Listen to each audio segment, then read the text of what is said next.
Hey everyone, this is Pete, and welcome back to Evercade A to Z, a series of short playthroughs of the games on Blaze's Evercade retro gaming system. Today's game is Exploding Fist from the Piko Interactive Collection 1 cartridge.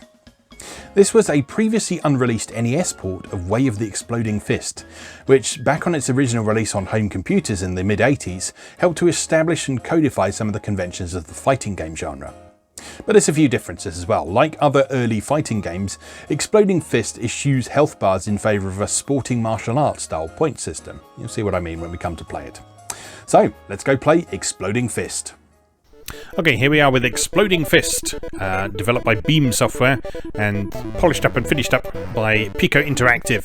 So this is part of the Piko Interactive Collection for the Evercade. Now, this game is based on an unreleased prototype, and as such, there are a few little bugs here and there in it, so this may well crash at some point. It has crashed on me a few times previously, but it is playable, and it's quite an interesting game to play because it's a good example of an early fighting game and what you could expect from that sort of experience. Okay, so this is a one-on-one fighting game, and the way you control it is you can move left and right, and pushing different directions will do different moves. So pushing up will do this flying kick, which is very important, as you'll see in a moment. Pushing down will do a sweep. Pressing the fire button by itself tends not to do very much, so you tend to need to combine it with a particular direction in order to do something. So A and up there allows us to do that somersault move. A and down does a backflip. B and forwards does a kick like that. And so basically what you're trying to do is you're trying to land as many hits on your opponent as possible. So it's a similar kind of idea to how sporting martial arts works. Now, in the original Exploding Fist, there was a more sort of authentic take on sporting style martial arts scoring, in that you could score half points or ippon and waza-ari. Whereas in this one, it's just the first one to get 5 points wins, or whoever has the most points when the time runs out wins. Beg your pardon, 6 points. First one to 6 points. So there we are, out of time. I had one more point, so I won that bout. And it acts as a best of 3 against each opponent, if I remember correctly. So it's our first bout against Kanaga.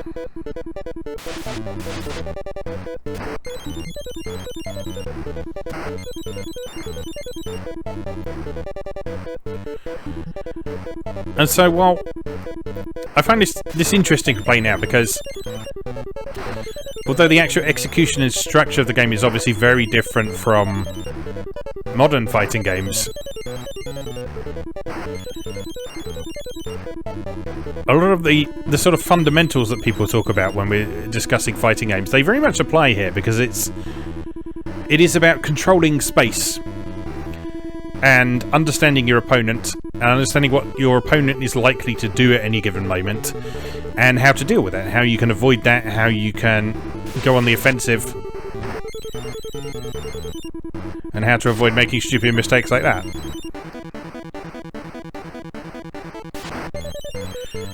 Now, the one slight downside to this game is that the early game computer opponents are very susceptible to the flying kick.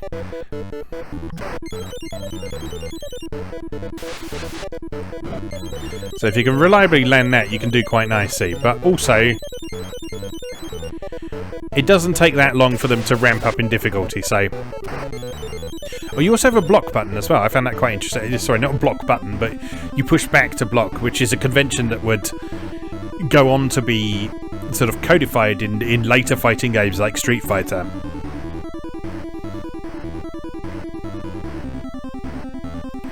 At this point, it was actually relatively unusual to be able to block in a game like this. It was usually very much about going on the offensive and timing your attacks properly is the main thing. Oh dear, it's not going well. Kick to the face. If all else fails, kick to the face.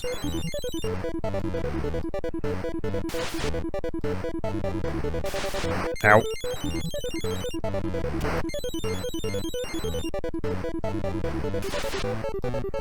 Ow. Oh no, he won about.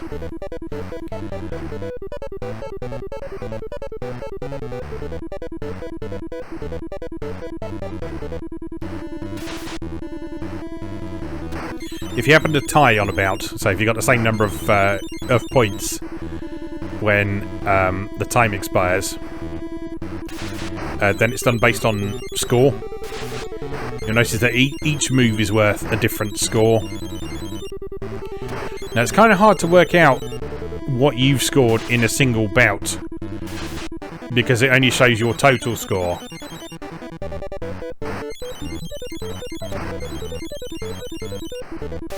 But generally speaking, if you keep to the more complex hits, you should win. And conveniently, the flying kick counts as one of the more complex hits.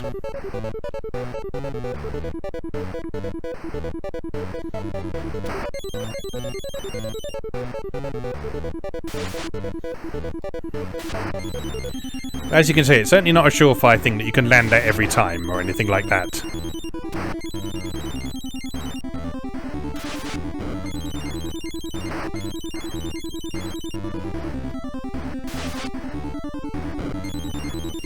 Right, kick right in the stomach there. And there, a victory through getting all 6 points also gets you a time bonus as well, so that's a good way of getting higher scores. Alright, so this is an interesting thing. This is something that was explored again later in International Karate Plus. Actually, I'm not sure offhand which one came first, this version of Exploding Fist or International Karate Plus, because International Karate Plus for home computers is certainly one of the more well-known fighting games that actually featured a 3-player mode.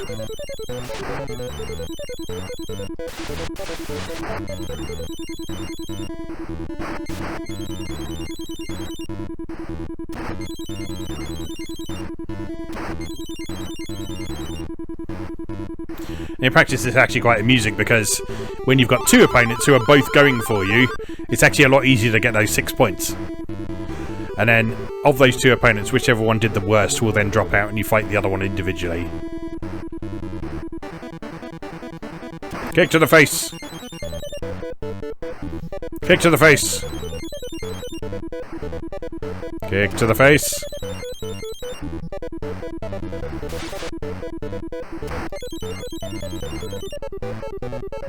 A nice bit of blocking and countering there. Poorly timed on his part. Ow! I love the way... I love how sort of petty these fights look after a while. It's like, ow! You hit me! I'll kick you in the chin.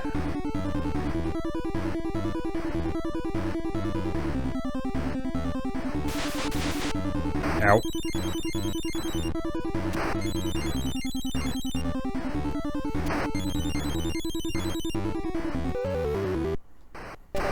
It's actually been quite a long time since I played a fighting game in this style. I used to... Well, I did used to play International Karate on the Atari 8-bit and the ST when back when they were current, but I never quite felt like I understood them. I always felt like I sort of resonated a bit more with the fighting games with health bars. But returning to this now, I actually quite enjoy this structure. Because it's less about... It's less about knowing big combos and hitting the right buttons in the right order. And it's just about knowing what the right move for the right situation is.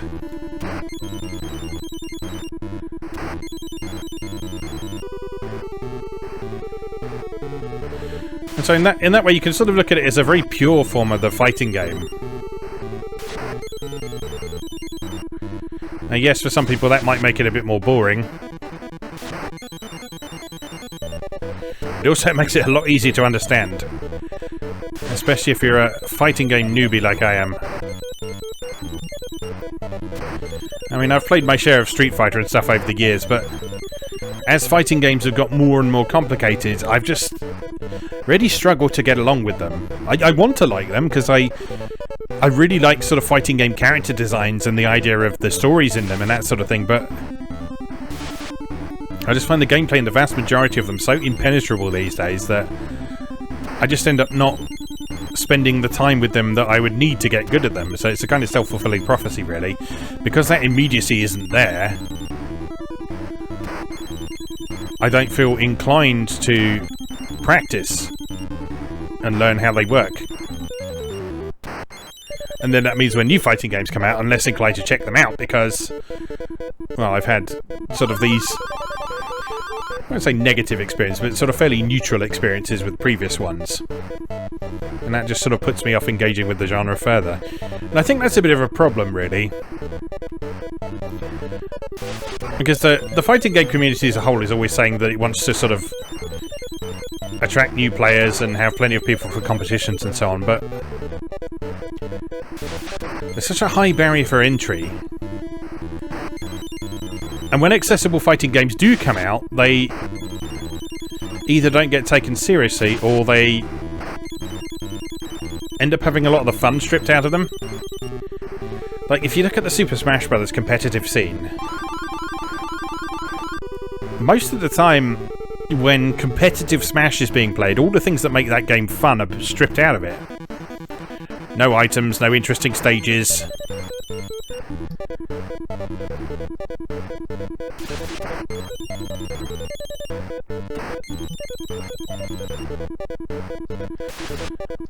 And same for stuff like SNK Heroines, which I really liked as a game and found very accessible because it deliberately kept itself to a very simplistic, almost Smash Brothers style control scheme, while looking more like a conventional one-on-one fighter. But for one reason or another, no one took it seriously, which is a shame. Never mind, I still have a copy and I still like it.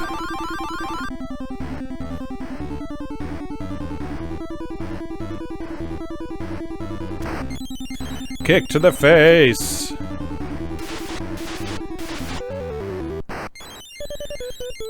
So, obviously you can only play single player on the Evercade handheld. But if you're playing this on either real hardware or emulation, or if Evercade does ever release the much rumoured console version for multiplayer or some means of linking Evercades together for multiplayer action, then you can play this with up to 3 players. You saw the 3-player flight earlier. You can play multiplayer in this game with up to 3 people, which is cool. Ow.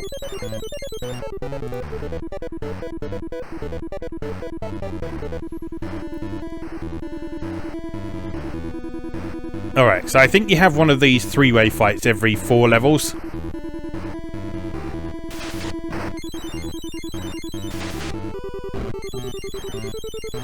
Oh! What's all this blocking nonsense?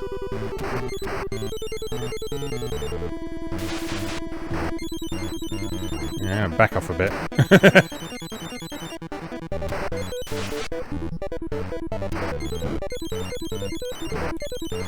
Oh, this is tricky. I think I've done it though. There we go.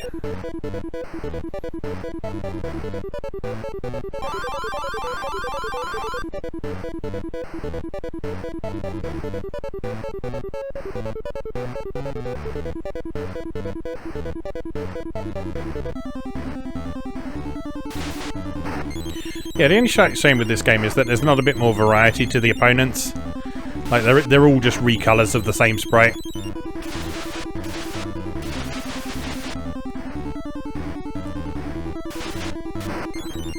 It might have been cool to see some sort of different opponents and so on, but also you have to bear in mind that we're talking about the NES here, so they would have only had so much space to deal with on the cartridge.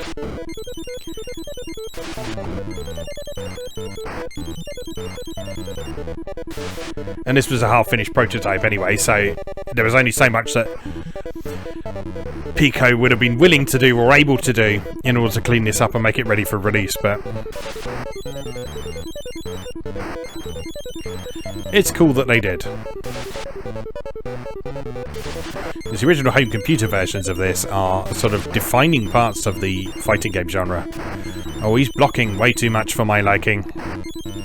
Kick him in the shins.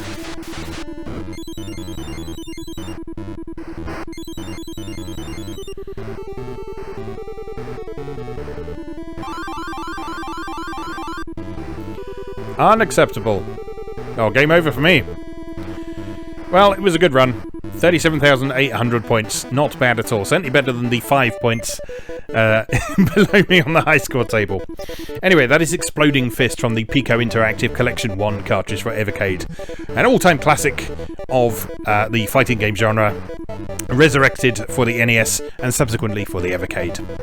As always, thank you very much for watching, and I'll see you again next time.